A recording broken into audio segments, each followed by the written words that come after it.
Hello and welcome to the Wawazen Waterfall School. Today I want to show you three basic automation scenarios for indoor waterfalls. Here in the background you can see two of them. I will begin with the one which you don't see, but I can make it visible here. So the first one would be that you have all your stuff inside the bottom tank of your indoor waterfall. So this is the indoor waterfall. We have a surface like glass, stone, or steel, or other. And down here in this bottom tank, we would have the pump, the dirt filter, the reverse osmosis, the refilling, the security overflow, and the metering unit against algae and germs. So which means that we would have to store a lot of stuff in a quite small space.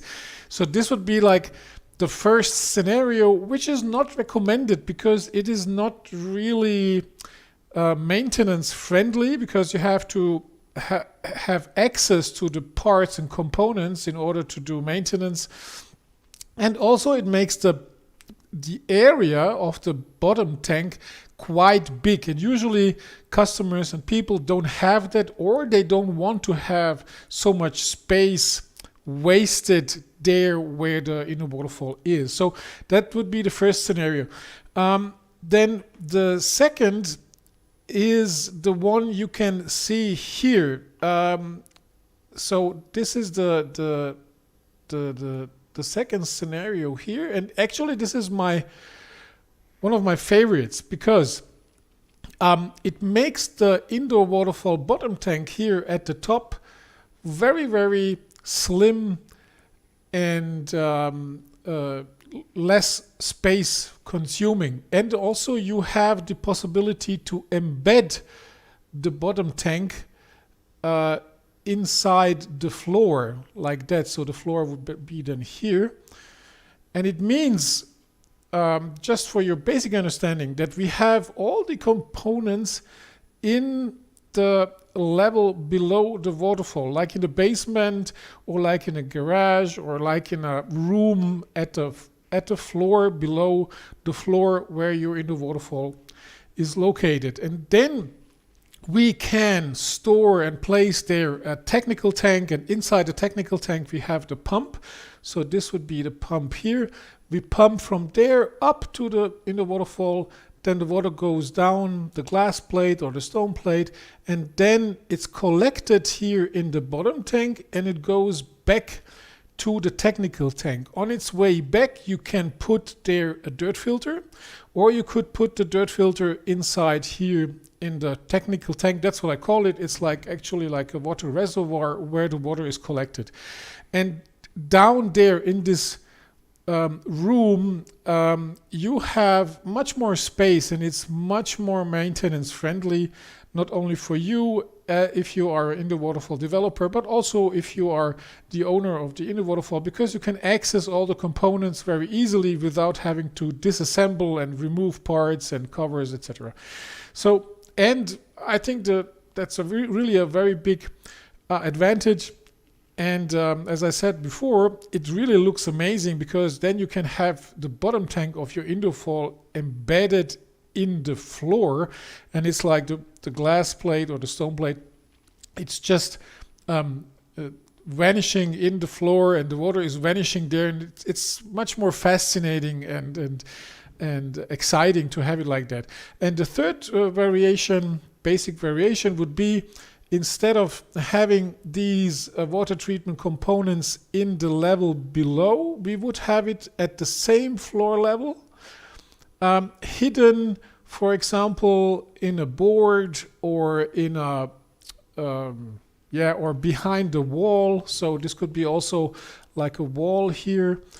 And then the basic thing is that we would have again another technical tank here, hidden in a board, or in another room, and from there, inside there we have a pump, and from there we pump the water to the inner waterfall, goes down is collected in the bottom tank, which by the way then cannot be embedded because it has the same level as the technical tank. You can have it embedded if you embed both. So if you can embed the technical tank in the room at the side inside the floor and create a pump sump or something similar, then you would be also able to embed the collecting tank here at that side. And again, if it's a room behind the wall, then you would have again a lot of space and easy accessibility. Or if it's a board, then you can just open the board and then you can access all the components for maintenance and filter changes, etc. So this is the third scenario. And in all of these three scenarios, by the way, you need a drain. It's pretty important because you do automated filling with a swimming valve. But if that swimming valve fails, then you need a security overflow which goes to the drain. If you don't have a drain, there are ways around it in order to create a minimum level of safety to avoid water leaks and water damages if one of the components fails. It means that you work with up to 3 sensors or multiple valves so that if one valve fails, the other closes.